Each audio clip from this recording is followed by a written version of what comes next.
करेंगे तो यहां पर वीआईपी जीत दर्ज कराता नजर आ रहा है। यहां पर नरकटिया पूर्वी चंपारण से जेडीयू यहां पर अपनी जीत दर्ज करा सकती है। मोतिहारी की बात करेंगे, पूर्वी चंपारण मोतिहारी से बीजेपी यहां पर जीत सकती है। वहीं अगर हम बात करेंगे यहां पर चिरैया पूर्वी चंपारण की, तो बीजेपी यहां से जीत दर्ज कराती नजर आ रही है। ढाका पूर्वी चंपारण की बात करेंगे तो यहां से राजद यानी आरजेडी जीत सकती है। रीगा सीतामढ़ी से यहां पर कांग्रेस जीत सकती है। बतनाहा से यहां पर बीजेपी जीत सकती है। परिहार सीतामढ़ी से बीजेपी जीत सकती है। सुरसंड सीतामढ़ी की बात करेंगे तो राजद यहां पर जीत दर्ज करा सकती है। बाजपट्टी सीतामढ़ी की बात करेंगे तो यहां भी राजद जीत दर्ज करा सकती है। जीतने वाले दलों के नाम और यहां पर एक एक विधानसभा सीट के बारे में वीआईपी न्यूज आपको विस्तार से जानकारी दे रहा है। हरलाखी मधुबनी की बात करेंगे, भाकपा यहां पर जीत दर्ज कराती नजर आ रही है। बेनीपट्टी मधुबनी में बीजेपी यहां पर जीत दर्ज कराती नजर आ रही है। खजौली से बीजेपी यहां पर जीत दर्ज करा रही है। यहां पर अगर बात करेंगे तो बाबूबरही में यहां पर जेडीयू जीत सकती है। बिस्वी मधुबनी की बात करेंगे, बीजेपी जीत सकती है। लोखा मधुबनी की बात करेंगे तो राजद जीत सकती है। एक एक जीतने वाले दल का नाम विधानसभा सीट पर वीआईपी न्यूज की खास नजर। एग्जिट पोल में हम आपको एक एक सीट के बारे में बता रहे हैं। वहीं निर्मली सुपौल की बात करेंगे तो यहां से जेडीयू जीत सकती है। पिपरा सुपौल की बात करेंगे, यहां से राजद जीतती नजर आ रही है। सुपौल से जेडीयू जीत सकती है। त्रिवेणीगंज सुपौल से राजद जीत सकती है। वहीं बात करेंगे छातापुर सुपौल से तो बीजेपी यहां पर जीत दर्ज कराती नजर आ रही है। नरपतगंज अररिया से राजद जीत दर्ज करा सकती है। एक एक सीट पर वीआईपी न्यूज की खास नजर। एक एक सीट के बारे में वीआईपी न्यूज आपको विस्तार से जानकारी दे रहा है। निर्मली सुपौल से यहां पर जेडीयू जीत दर्ज करा सकती है।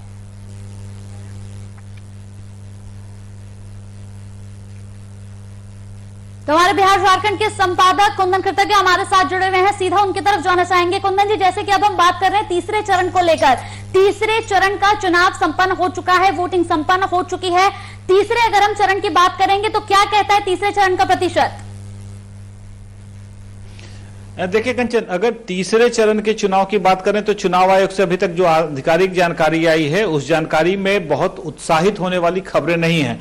जिस तरीके से अपेक्षा यह की जा रही थी कि पहले और दूसरे चरण से चुनाव आयोग सबक लेते हुए इस बार मतदान प्रतिशत बढ़ाने की कोशिश करेगा, तो इन परिस्थितियों में अगर हम बात कर लें तो मतदान प्रतिशत में खासा इजाफा होता हुआ नहीं दिखा है। देर शाम तक जो चुनाव आयोग से आधिकारिक खबरें आ रही थी, उन आधिकारिक खबरों की अगर हम माने तो 54.06% ही 78 सीटों पर मतदान संपन्न हो चुका है।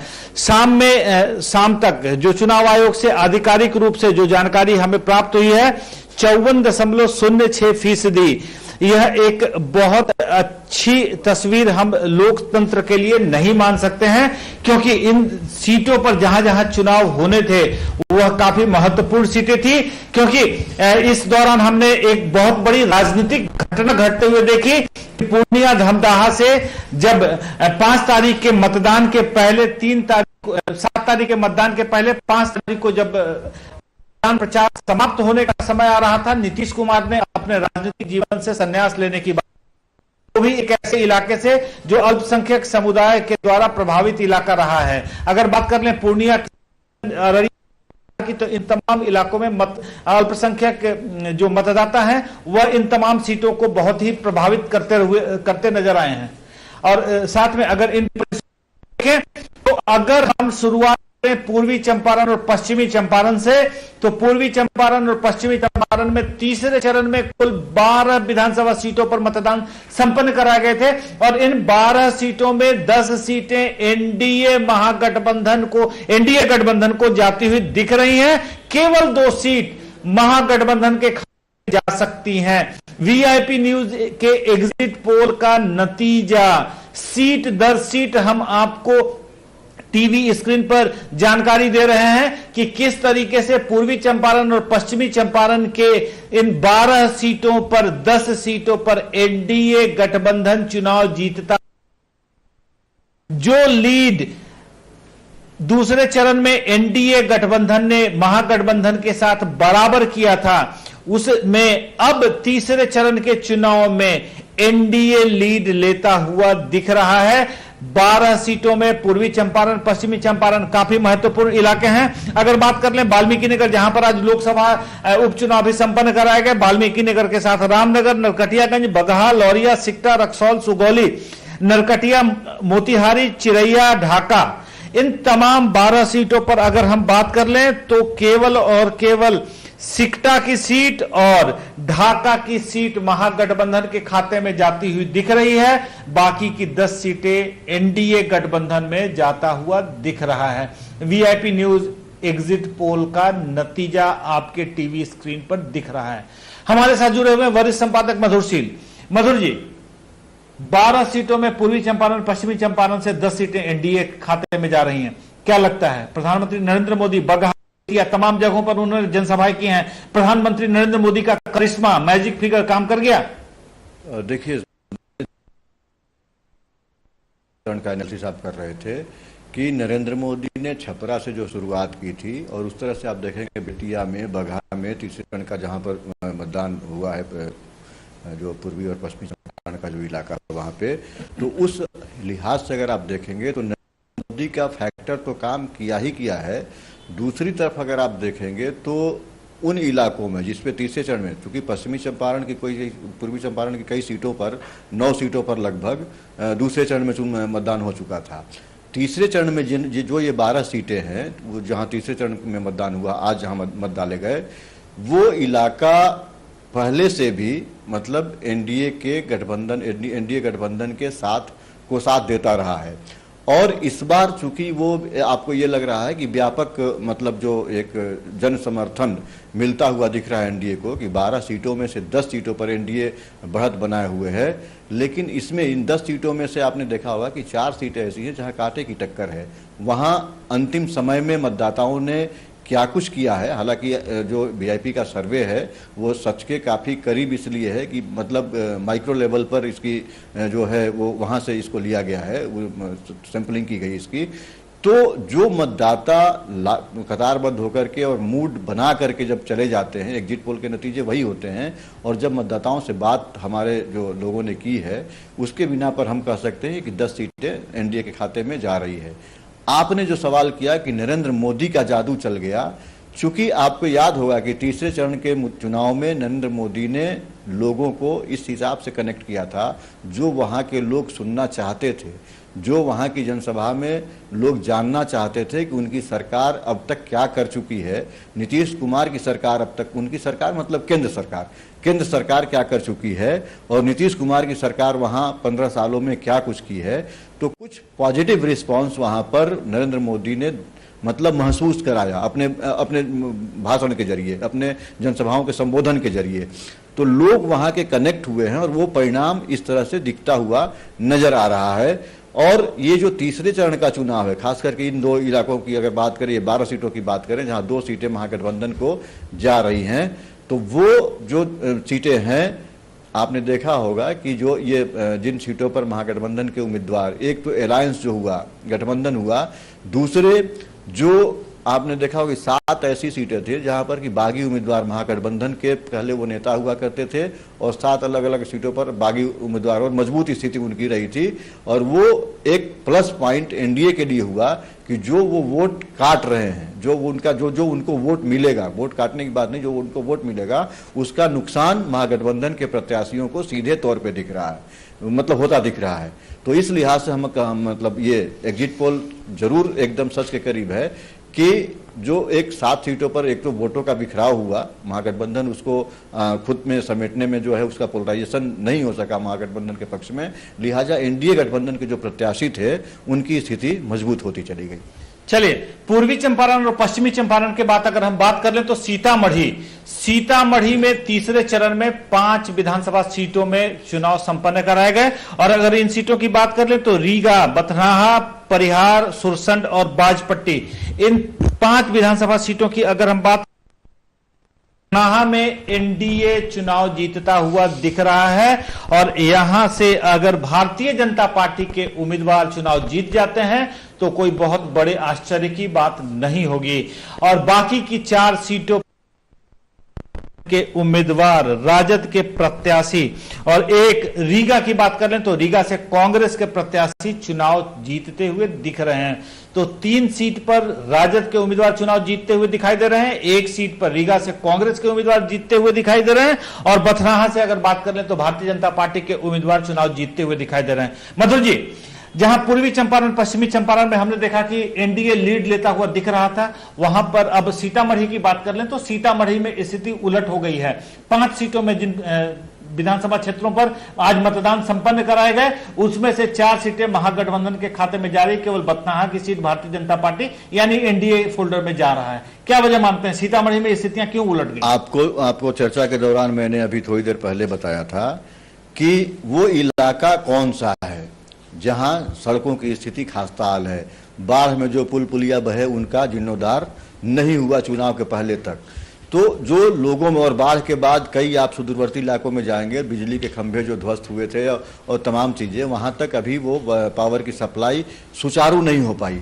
हालांकि जहां पावर की सप्लाई सुचारू जहां नहीं हो पाई वो इलाका बहुत छोटा इलाका है, लेकिन उसका फैक्टर इसमें कहीं ना कहीं, अगर 15,000 20,000 भी अगर एक कंस्टिट्यूएंसी में लोग प्रभावित है उससे, तो वो कहीं ना कहीं एक एंटी इनकम्बेंसी फैक्टर को मजबूत किया, प्रबल किया, जिसका नतीजा ये हुआ कि अच्छा, आप वहां देखेंगे दूसरी स्थिति यह है कि जदयू के उम्मीदवार जो है, भारतीय जनता पार्टी के उम्मीदवार तो थोड़ी मतलब बेहतर स्थिति में आप देख सकते हैं कि वो अपनी जमानत कम से कम बचाने की स्थिति में होंगे या दूसरे नंबर पर आने की स्थिति में होंगे, लेकिन जदयू के जो प्रत्याशी हैं उनके खिलाफ ज्यादा आक्रोश है।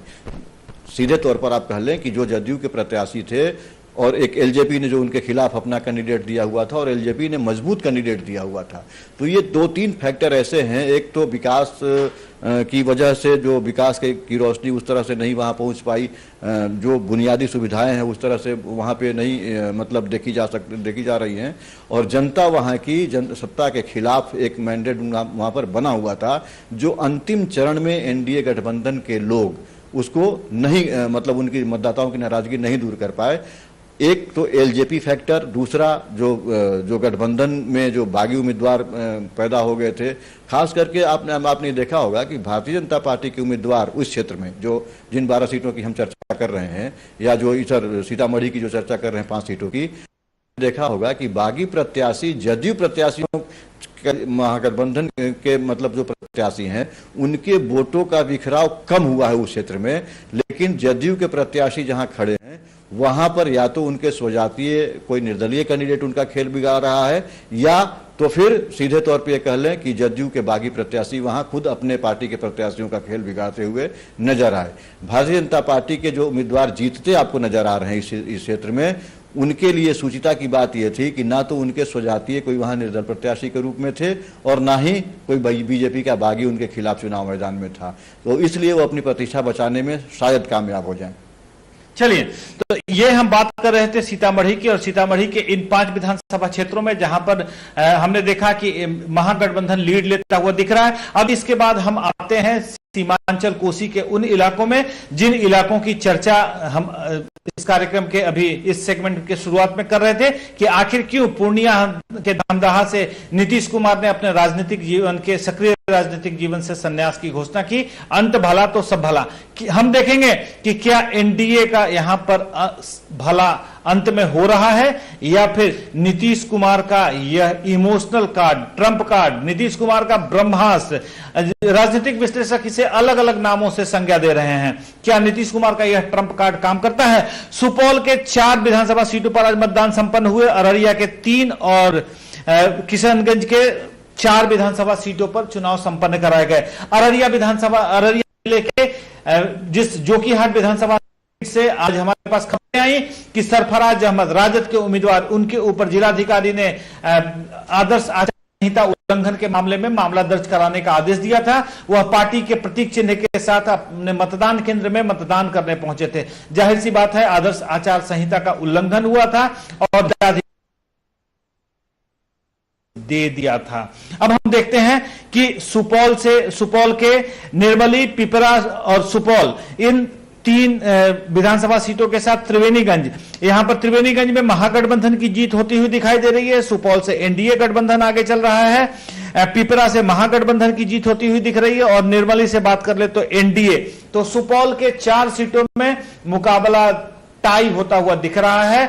2 सीटों पर एनडीए और 2 सीटों पर महागठबंधन के प्रत्याशी चुनाव जीतते हुए दिखाई दे रहे हैं। अररिया की बात के उम्मीदवार चुनाव जीतते हुए दिख रहे हैं। रानीगंज से एनडीए प्रत्याशी चुनाव जीतते हुए दिख रहे हैं और फारबिसगंज से एनडीए के प्रत्याशी चुनाव जीतते हुए दिख रहे हैं और अररिया की सीट से महागठबंधन के प्रत्याशी कांग्रेस के उम्मीदवार चुनाव जीतते हुए दिख रहे हैं और अररिया की सिकटी सीट से भाजपा और एनडीए के प्रत्याशी चुनाव जीतते हुए दिखाई दे रहे हैं। तो काफी महत्वपूर्ण जोकीहाट का इलाका, वहां से राजद के प्रत्याशी सरफराज अहमद, हालांकि मुकाबले में उनके छोटे भाई भी हैं, लेकिन राजद के प्रत्याशी सरफराज अहमद इस सीट को जीत सकते हैं। यह अभी की बड़ी खबर। आपको बता दें कि अररिया में जिस तरीके से मुकाबला देखा गया था, तो अररिया की कुल सीटों में अगर बात कर लें तो 6 सीटों में जो मामले सामने आए हैं, एनडीए और महागठबंधन के बीच में यहां भी लगभग टाई का मामला बनता हुआ दिख रहा है। अररिया के बाद अगर हम कोसी और सीमांचल के दूसरे जिले किशनगंज की बात कर लें तो किशनगंज से बहादुरगंज, ठाकुरगंज और किशनगंज बोधादामन, इन 4 विधानसभा सीटों में एनडीए और साथ ही यहां पर एआईएमआईएम जिसकी चर्चा हम कर रहे थे, असदुद्दीन ओवैसी काफी महत्वपूर्ण चेहरा है, काफी आप कह लें डिस्प्यूटेड पॉलिटिकल पर्सनालिटी हैं, इनकी चर्चा आप हर जगह देखेंगे, सुनने को मिलेगा। एआईएमआईएम का खाता यहां से किशनगंज से खुलता हुआ दिख रहा है। बात कर लें बहादुरगंज और किशनगंज की सीट एआईएमआईएम के खाते में जाती हुई दिख रही है। असदुद्दीन सुप्रीमो है और आपको बता दें कि असदुद्दीन ओवैसी की एआईएमआईएम तीसरे मोर्चे में शामिल है, जिसमें रालोसपा के उपेंद्र कुशवाहा और इनके अलावा नेशनलिस्ट कांग्रेस पार्टी, शरद पवार जिसके मुखिया हैं, ये तमाम दलों का तीसरा मोर्चा जो बना था, जिसमें उपेंद्र कुशवाहा मुख्यमंत्री के तौर पर प्रोजेक्ट किए गए थे, ये एआईएमआईएम का खाता यहां से खुलता हुआ दिख रहा है। और उसके बाद अगर हम अब बात कर लें सबसे महत्वपूर्ण जिला पूर्णिया के अमौर से महागठबंधन की जीत होती हुई दिख रही है। बायसी से महागठबंधन, कस्बा से महागठबंधन के उम्मीदवार चुनाव जीतते हुए दिखाई दे रहे हैं। और अगर इसके बाद पूर्णिया की दूसरी सीटों की बात कर लें तो बनमनखी से एनडीए, रुपौली से एनडीए, धमदाहा से एनडीए। धमदाहा वही सीट जहां से मुख्यमंत्री नीतीश कुमार ने अपना ट्रम्प कार्ड खेला था। साथ ही आपको बता दें कि पूर्णिया सदर की सीट एनडीए के खाते में जाती हुई दिख रही है। तो इस तरीके से यहां पर पूर्णिया में अगर बात करें तो शायद नीतीश कुमार के इमोशनल कार्ड का फायदा होता हुआ दिख रहा है। धमदाहा में जो नीतीश कुमार ने घोषणा की थी 5 नवंबर को, जिसे हमने अपने चैनलों पर सबसे पहले दिखाया था, वहां से एनडीए के खाते में सीट जाती हुई दिख रही है। मधुर जी, पूर्णिया, किशनगंज में सबसे बड़ी खबर एआईएमआईएम सीटें जीतती हुई दिखाई दे रही हैं, क्या वजह मानते हैं? और पूर्णिया में एनडीए का खाता ठीक ठाक चल रहा है। देखिए, किशनगंज की 4 सीटें आप यूँ कह लें कि मतलब वहाँ से एनडीए को एक भी सीट नहीं आ रही, लेकिन उसकी भरपाई पूर्णिया से हो रही है। अब ओवैसी की पार्टी के अगर 2 उम्मीदवार जीत रहे हैं तो किशनगंज की राजनीति को आपको समझना होगा कि ये जो 2 सीटें जहाँ से आ रही हैं, किशनगंज की जो सीट है, मतलब प्रॉपर किशनगंज की जो सीट है या बहादुरगंज की सीट है, ये 2 सीटों से उनके प्रत्याशी जीतते हुए नजर आ रहे हैं। वहाँ पर सबसे बड़ा ये फैक्टर है कि जो अल्पसंख्यक मत है, अल्पसंख्यक वोटरों का जो मत है वो सर्वाधिक है और उसकी वोटिंग मतलब एक तरफा, आप यूँ कह लें कि महागठबंधन के पक्ष में ना होता हुआ सीधे तौर पर आप यूँ देख लें कि सीधे तौर पर वो ओवैसी के जो उम्मीदवार थे पार्टी के, उनकी तरफ होता हुआ दिखा है। उसका फैक्टर आप देखेंगे कि ओवैसी पिछले 10 वर्षों से उस इलाके में सक्रिय हैं। हैदराबाद से लगातार उनके वहाँ आने जाने का वो सिलसिला जारी रहता है और जिस हिसाब से वो बोलते रहे हैं, और आपको ही पता होगा कि अंदर खाने की राजनीति क्या है, वो एनडीए के खाते में सीटें ना भले ही आई, लेकिन वो महागठबंधन के खाते में भी सीटें नहीं गई। यहाँ पे आप गौर कीजिएगा इस पर। तो वो एनडीए अपनी बातें इसलिए वहां पे ये कर सकता है कि अगर मैं वहां नहीं हूं तो आप भी वहां पर नहीं हैं। तो वो एनडीए उसको अपरोक्ष रूप से अपनी सीट वो मान रही है, क्योंकि वो महागठबंधन के खाते में भी चारों सीटें नहीं गई। अगर एआईएम मतलब उनकी सीटें ओवैसी उम्मीदवारों की पकड़ मजबूत नहीं होती तो ये हो सकता है कि वो चारों की चारों सीटें महागठबंधन के खाते में चली जाती। और आपने देखा होगा कि चाहे वो थर्ड फ्रंट जो बना था इन तमाम दलों को लेकर के, उसमें रालोसपा जिसके मुखिया मतलब मुख्यमंत्री के पद का चेहरा माना गया था, अब तक एक भी सीटें मिलती नहीं दिखी हैं रालोसपा को। चाहे आपने प्रथम चरण का एग्जिट पोल का जो ये दिखाया उसके हिसाब से दूसरे चरण में भी दिखाया, पप्पू यादव की पार्टी जन अधिकार पार्टी को भी एक भी मतलब सीट मिलती हुई नहीं, कहीं से नजर नहीं आ रही है। तो ये जब आप पूर्णिया, मधेपुरा, उसके बाद अगर आप सहरसा की चर्चा करेंगे तब आपको ये चीजें स्पष्ट होती रहेंगी। लेकिन किशनगंज में जो 2 सीटें, बहादुरगंज और किशनगंज, ये दोनों सीटें ओवैसी के खाते में जाना या उनकी पार्टी के प्रत्याशियों की जीत के रूप में जो हम लोग दिखा रहे हैं ये सर्वे में, ये सीधे तौर पर ये बता रहे हैं कि वहां की जनता ने महागठबंधन को और एनडीए को दोनों को खारिज किया है। हम अब इसके बाद चर्चा करते हैं सहरसा के एक बहुत महत्वपूर्ण सीट की, सिमरी बख्तियारपुर। सिमरी बख्तियारपुर से आपको बता दें कि वीआईपी के सुप्रीमो मुकेश सहनी चुनावी मैदान में हैं और वीआईपी न्यूज के एग्जिट पोल के मुताबिक मुकेश सहनी चुनाव हारते हुए दिखाई दे रहे हैं। यह सीट राजद के खाते में जाती हुई दिख रही है। इन परिस्थितियों में मधुर जी, क्या आपको लगता है? वीआईपी ने खाता अपना तो खोला है बाकी दूसरी सीटों पर, लेकिन वीआईपी सुप्रीमो मुकेश सहनी खुद चुनाव हारते हुए दिख रहे हैं। क्या लगता है, क्या वजह हो सकती है? देखिए, वीआईपी का जो डिसीजन आया, पहले वो महागठबंधन के लिए सक्रिय थे और ठीक मतलब जब ये उम्मीद बंटवारा होना था और ये तय होना था कि किसको कितनी सीटें मिलेगी महागठबंधन की तरफ से, क्योंकि महागठबंधन में कई दल शामिल हैं, तो अब उस समय आपने याद कराया था दर्शकों को कि तेजस्वी यादव की मतलब प्रेस कॉन्फ्रेंस थी और उसमें से वो बीच से उठे और दिल्ली के लिए कूच कर गए और वहां जाकर के उन्होंने एनडीए का दामन थामा और 11 सीटें उनको भारतीय जनता पार्टी ने अपने कोटे से दी। जिस तरह से जदयू ने अपने हिस्से की सीटों में से हमको, जीतन राम मांझी के नेतृत्व वाली हमको दी थी। तो अंतिम चरण में उनका ये बदलाव जो हुआ, तो जो लोग उनसे जुड़े हुए थे, मतलब क्षेत्र में कह लीजिए या प्रदेश में कह लीजिए, वो बदलाव खुद तो कर लिए, लेकिन उनके कैडर या कह लीजिए कि उनके समर्थक नहीं कर सके अंतिम चरण तक, और उनके कैडर अंतिम चरण तक महागठबंधन के साथ या थर्ड फ्रंट के साथ ही रहे। नहीं तो सिमरी बख्तियारपुर, जहां पर उन्होंने कुछ काम भी किया है अपने लेवल पे, और वहां से अगर वो हारते हुए नजर आ रहे, इसका मतलब कि उनके लोगों ने ही उनको मतलब उनके लोग ही कुछ स्वीकार करने की उनको स्थिति में नहीं रहे। और भारतीय जनता पार्टी को वीआईपी के साथ मतलब ये जोड़े जाने से भारतीय जनता पार्टी को कितना लाभ हुआ है, क्योंकि आप जो परिणाम सामने आ रहे हैं अगर आप देखेंगे तो भारतीय जनता पार्टी के उम्मीदवारों को भी इस गठबंधन का बहुत ज्यादा लाभ मिलता नहीं दिखा।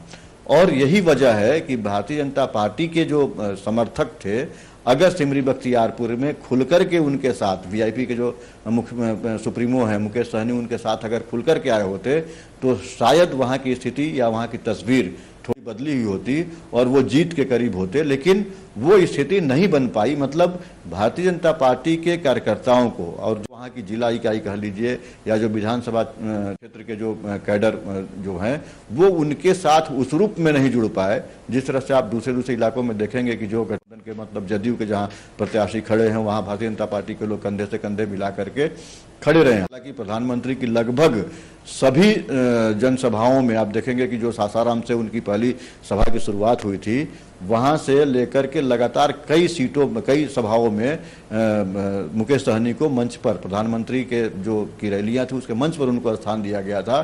भारतीय जनता पार्टी ने उनको कैश कराने की और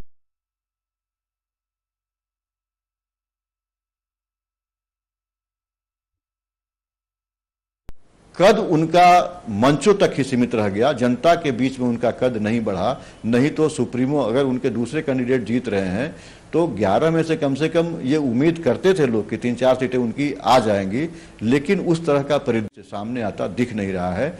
मतलब ये कि वो जनता में अपनी पैठ बनाने में या जो उनके गठबंधन के लोग थे, जदयू के कार्यकर्ता या भारतीय जनता पार्टी के कार्यकर्ता, शायद उनके उम्मीदवारों के साथ गठबंधन धर्म का अक्षरशः निर्वहन नहीं कर सके।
कद्दावर नेता माने जाते हैं भी, लेकिन हायाघाट में स्थितियां थोड़ी उलट थी। आपने देखा होगा कि पिछले चुनाव में 2015 के चुनाव में, और वो जदयू के जो प्रत्याशी थे रविंद्र सिंह, जिनके ऊपर गोली चलाई गई, तो वो कहीं न कहीं महागठबंधन का खेल बिगाड़ते नजर आए और उसका फायदा सीधे तौर पर एनडीए के जो प्रत्याशी हैं उनको सीधे तौर पर मतलब मिलता दिखा कि दो की लड़ाई में तीसरे को जो फायदे की बात आप करते हैं, क्योंकि हालांकि जिन वोटों के बिखराव से एनडीए के कैंडिडेट को नुकसान होता दिखना चाहिए था, लेकिन एक कह लीजिए कि एक राजनीतिक एक इस तरह का आश्चर्यजनक घटना इसको मानेंगे कि जिसके खड़े होने से जिसका वोट, मतलब एनडीए का अगर बागी उम्मीदवार है तो एनडीए का वोट कटना चाहिए, लेकिन वो जदयू के प्रत्याशी थे और पिछली बार जदयू और राजद एक साथ था।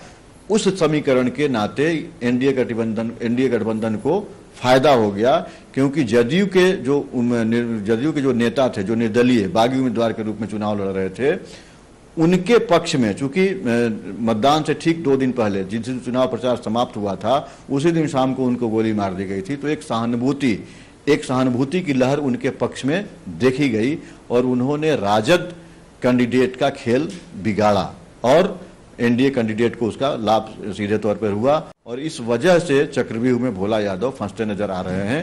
हालांकि कॉन्टेस्ट कांटे का है वहां अभी भी, लेकिन बढ़त एनडीए के पक्ष में है।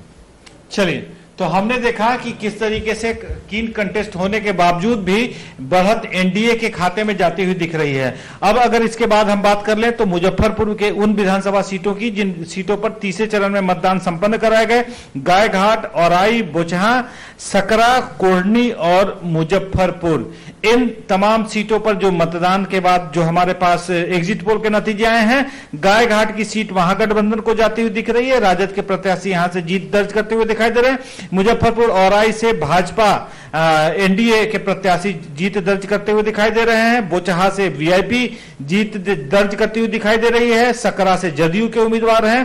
कोढ़नी और मुजफ्फरपुर से भाजपा के उम्मीदवार चुनाव दर्ज करते हुए दिखाई दे रहे हैं।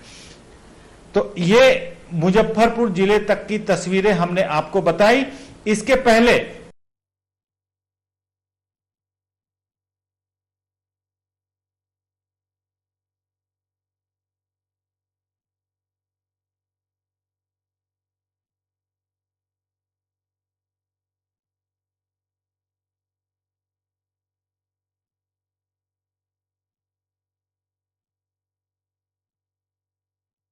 न्यूज लगातार एक एक सीट के बारे में आपको यहां पर जानकारी दे रहा है। गायघाट, मुजफ्फरपुर से यहां पर राजद जीतती भी नजर आ रही है और ऐसे यहां पर बीजेपी जीतती भी नजर आ रही है। तो वहीं बोचहा, मुजफ्फरपुर की हम बात करेंगे, यहां पर वीआईपी जीतती भी नजर आ रही है। इसके अलावा सकरा मुजफ्फरपुर की बात करेंगे तो राजद यहां पर जीत दर्ज कराती नजर आ रही है। कुढ़नी से यहां पर बीजेपी जीत दर्ज कराती नजर आ रही है। मुजफ्फरपुर में यहां पर बीजेपी जीतती नजर आ रही है। यानी ये तमाम सीटें लगातार वीआईपी न्यूज आपको दिखा रहा है। टीवी स्क्रीन पर एक एक सीट की जानकारी वीआईपी न्यूज के महा एग्जिट पोल में आपको यहां पर दिखाई जा रही है। गायघाट, मुजफ्फरपुर में राजद यहां पर जीतती नजर आ रही है। एक एक सीट टीवी स्क्रीन पर आपको हम दिखा रहे हैं।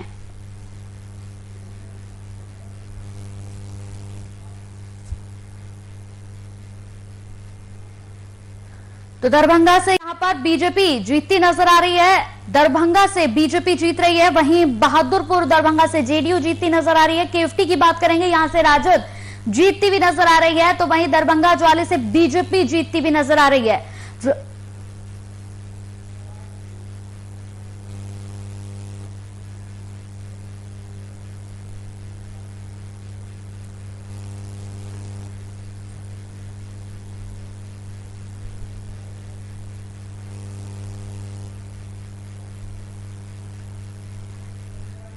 तो चलिए सीधे मैं अपने बिहार झारखंड के संपादक कुंदन कृतज्ञ की तरफ जाना चाहूंगी। कुंदन जी, जिस तरीके से यहाँ पर तीनों चरणों की हम बात कर रहे हैं, लगातार ग्राफिक्स के जरिए भी हमने यहाँ पर दिखाया यहाँ पर तीनों चरणों के बारे में। पहले चरण में यहाँ पर महागठबंधन बढ़त बनाती भी नजर आ रही थी। दूसरे चरण की जब हमने बात करी तो कहीं ना कहीं एनडीए यहाँ पर बढ़त बनाती नजर आ रही थी। तीसरे चरण को लेकर क्या कहेंगे? तीसरे चरण में क्या कुछ तस्वीरें निकलकर सामने आ रही हैं? देखिए कंचन, इस बार के अगर आम चुनाव की हम बात कर लें तो इस बार के आम चुनाव में कुछ अलग ट्रेंड देखने को मिला है। जहां पहले चरण के चुनाव में जहां पर मतदान संपन्न कराए गए उसकी बात अगर कर लें तो वहां पर सीधा सीधा महागठबंधन तेजस्वी यादव ने एक जो ट्रम्प कार्ड खेला था, उस ट्रम्प कार्ड के जरिए 10 लाख सरकारी नौकरी देने के उस बहाने तेजस्वी यादव के साथ आम जनता, यहाँ के जो युवा हैं, बेरोजगार हैं, उन्होंने अपने आप को कनेक्ट करने की कोशिश की थी। लेकिन जो पहले चरण की पहले फेज के मतदान की लीड थी, उस लीड को कहीं ना कहीं महागठबंधन दूसरे फेज की है। आपको कंचन सबसे बड़ी वजह बता दें कि एनडीए की तरफ से, और अगर हम महागठबंधन की तरफ से बात करें तो इशू बेस्ड पॉलिटिक्स इस बार अभाव दिखा है। जहां नीतीश कुमार केवल और केवल विकास की बातें करते नजर आए हैं, जो कि उनके जो दावे हैं उन दावों में कितनी हकीकत थी, हाँ, हमारी पूरी टीम ने इस पूरे चुनाव के दौरान दिखाने की कोशिश की। सड़कों का क्या हाल है, शराबबंदी की क्या स्थिति है, और खास करके बात कर लें अगर यहाँ पर विकास की बात करें तो विकास की क्या स्थिति है, ये तमाम चीजें हमने दिखाने की कोशिश की है। अगर हम दूसरे चरण की बात कर लें तो जो लीड महागठबंधन ने पहले चरण में बनाई थी, वह लीड दूसरे चरण में महागठबंधन खोती हुई नजर आ रही है। वह लीड दूसरे चरण में महागठबंधन खोती हुई नजर आ रही है। अब सवाल यह उठता है कि विकास की चर्चा नहीं हुई। दूसरी तरफ अगर एनडीए की बात कर लें तो जितने केंद्रीय नेता थे भारतीय जनता पार्टी के, उन तमाम नेताओं ने यहां पर आकर केवल और केवल केंद्र सरकार की तमाम योजनाओं की तारीफ करनी शुरू की। स्थानीय स्तर पर राजनीति में मुद्दों की राजनीति नहीं की गई। आपको सबसे अहम बात बता दें कि जिस कृषि बिल को लेकर मौजूदा सरकार, केंद्र में मौजूदा एनडीए सरकार काफी उत्साहित नजर आ रही थी, उस कृषि बिल की चर्चा बिहार में कतई नहीं की गई। किसी नेता ने, ना ही बिहार के किसी नेता ने, ना ही किसी स्टार प्रचारक ने, ना ही किसी केंद्रीय नेता ने इस कृषि बिल की चर्चा नहीं की। सबसे अहम बात आपको बता दें कि जिस तरीके से चुनाव के पहले नीतीश कुमार ने स्पष्ट तौर पर उसे स्वीकार किया था कि बिहार में हम उद्योग धंधों को स्थापित नहीं करा सके, इसका मतलब जाहिर सी बात है कि बिहार कहीं ना कहीं एक तरीके से कृषि बेस्ड इकोनॉमी पर आधारित है। बिहार की अर्थव्यवस्था कृषि पर आधारित है, और अगर बिहार की अर्थव्यवस्था कृषि पर आधारित है, ऐसे में बिहार चुनाव से तुरंत पहले कृषि बिल को पारित कराकर केंद्र सरकार जिस तरीके से उत्साहित नजर आ रही थी, एक अपनी बहुत बड़ी उपलब्धि मान रही थी, उसकी चर्चा यहां राजनीतिक भविष्य बिहार में आने वाले समय में दिखाई दे रहा है। कंचन, बिल्कुल, यहाँ पर लगातार जिस तरीके से एक एक मुद्दे, एक एक यहाँ पर हमने विधानसभा सीट की बात करी कि आखिर कौन यहाँ पर कितना आगे चल रहा है। फिलहाल यहाँ रुकते हैं एक छोटे से ब्रेक के लिए।